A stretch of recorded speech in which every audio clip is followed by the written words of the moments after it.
तो चैप्टर की शुरुआत होती है हजरुद्दीन से, जहां ओ, जोरो, सांजे और गबन एलिवेटर से ऊपर की तरफ जा रहे होते हैं, जहां गबन उन्हें पूरी सिचुएशन का रिकैप देता है कि उन्हें कैसे कैसे दुश्मनों का सामना करना पड़ेगा और उनकी पावर्स क्या क्या हैं।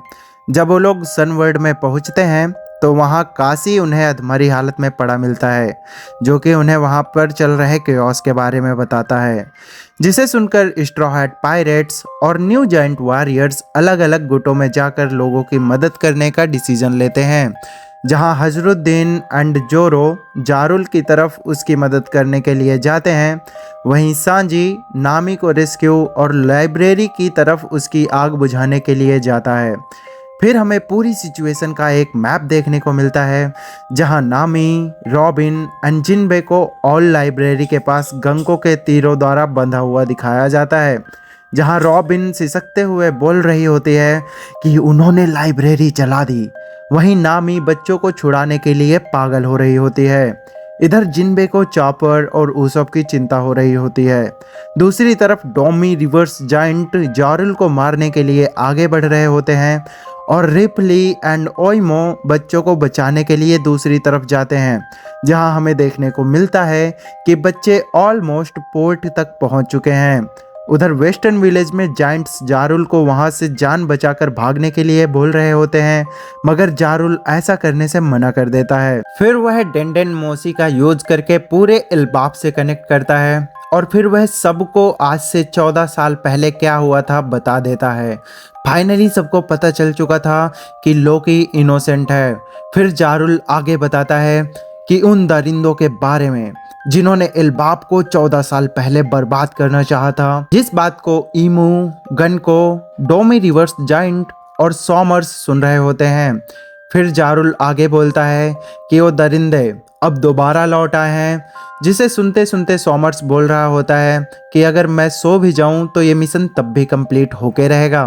मगर तभी उसके होश उड़ जाते हैं जब जारुल बोलता है कि तो सुनो दरिंदो, हम अपना इतिहास और कल्चर बच्चों के लिए भले ही भूल जाएं, मगर अगर तुम्हें लगता है कि तुम हमारी सोच को गुलाम बना लोगे तो इस दुनिया में तुमसे बड़ा पागल और कोई नहीं है। जो तुमने हेराल्ड के साथ सालों पहले किया था, अब हम वह नहीं होने देंगे। हमने तुम्हें थोड़ा सा ढीला क्या छोड़ा, तुमने तो हम पर राज और हमें नौकर बनाने तक का सपना देख लिया। जिसे सुनकर ऊसप एकदम जोश में आ रहा होता है कि ये है जारुल द इल्बाफ, जिसकी मैं रिस्पेक्ट करता हूँ। फिर जारुल आगे बच्चों से माफी मांगते हुए उन्हें कान बंद करने के लिए कहता है और फिर वह आगे बोलता है कि अगर दुनिया को 2 हिस्सों में विभाजित होना ही है तो अब से इल्बाफ वर्ल्ड गवर्नमेंट को एक दुश्मन की तरह देखेगा। इधर यह स्पीच सुनते सुनते सभी जायंट वॉरियर तैयार होते हैं, जिनके साथ ऊसप भी बहुत एक्साइटेड होता है।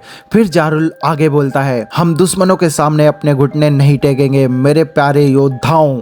जिसके जवाब में सारे जायंट्स बोलते हैं यस मास्टर जारुल, और ऊसप और नामी भी उसके साथ यस बोलते हैं।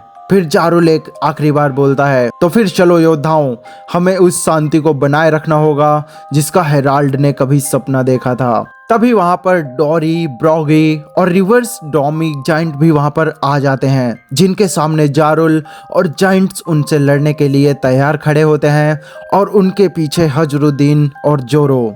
जहां हजरुद्दीन उनके जायंट से लड़ाई करने के बीच में जाने से डरता है, मगर तभी जोरो हल्का सा स्मर्क और स्माइल करता है और फिर वह बोलता है कि मेरे पास एक प्लान है। माय गॉड, मुझे अभी भी गूज़बम्स आ रहे हैं। दो आपको कैसा लगा कमेंट करके जरूर बताना।